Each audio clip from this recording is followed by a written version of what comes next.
Hi, so in this question here, this is an algebra question, but it's actually about inequalities and some people can find it quite challenging. So let's just go through this. So we've got a lot of information. It's really important, as I've said before, to underline the key important areas. So we're given some information about ages. So we're told that Fred is X years old. We're told that John is 7 years younger than Fred. And Peter is twice Fred's age. We're then told that the sum of their ages is less than 40, so not equal to something but less than 40. And then the question is, what is the oldest age that Fred can be? Okay, so really important that you understand all of those elements. Okay, so the first thing I would do is I would summarise the algebra underneath. So, Fred, we're told, is X. John is 7 years younger than Fred. So in algebra terms, if Fred is X, then 7 years younger is just X minus 7. And then Peter, we're told, is twice Fred's age. And make sure you refer back to the right person. So twice Fred's age, so again Fred was X, so Peter is 2X. Okay. Now we're told about the sum of their ages, so it's important you understand the language there. So sum means that you need to add up their ages. So X plus X minus 7 plus 2X. Now we're told is less than 40. So less than 40, like so.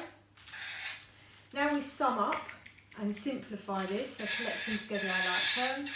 So x plus 2x is 4x minus 7 is less than 40. Okay? So the next thing we need to do is solve it. Now, just because it's an inequality and not an equation doesn't mean we treat it any differently. So you have to basically solve it in exactly the same way that you would solve any other equation, okay? So 4x minus 7 is less than 40, so the first thing I'm going to do is add 7 to both sides of the equation. So we get 4x is less than 47, okay? And then we're going to divide by 4, okay?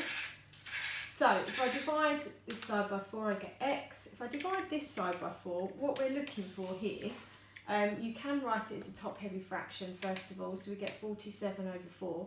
But then really we want to know what that means. So in this case we need to know the whole number and then what's left over. Well, it's handy if you know a little bit about your 4 times table. But if this was on a calculator paper, you could obviously do it on a calculator. If not, you just do some sums until you work it out. But 4 times 11 is 44, so that means that 11 whole ones, and then how many is left over is 3, so it's actually 11 3/4. Now that's solving the inequality, so that tells me that x, which refers back to Fred's age, is less than 11 3/4. Now we go back to our question as always and we think about, well, what have we been asked? So we've been asked to find out the oldest age that Fred can be. Now, we do not talk about ages in terms of fractions. Ages are whole numbers, okay? So you are 15 until the day before your 16th birthday, and then that day you turn 16 and so on. We don't round things up halfway through the year. You are that age for an entire year. So we're looking for a whole number, all right? When we talk about age, we're looking for a whole number. His age has got to be less than 11 3/4, and it says what's the oldest age, so what's the biggest age that he can be. So if you visualise it and think about it on a number line, okay, so if I just pick a few numbers, 9, 10, 11, 12, 13 and so on, this is what we call a strict inequality, so it's not including 11 3/4, so it would look like this, and it's less than. So Fred's age can be anything from that point and below. What's the biggest number that it can be? Well, it can't be 12 because 12 is too big, so the biggest number it can be is 11. So therefore Fred is 11 years.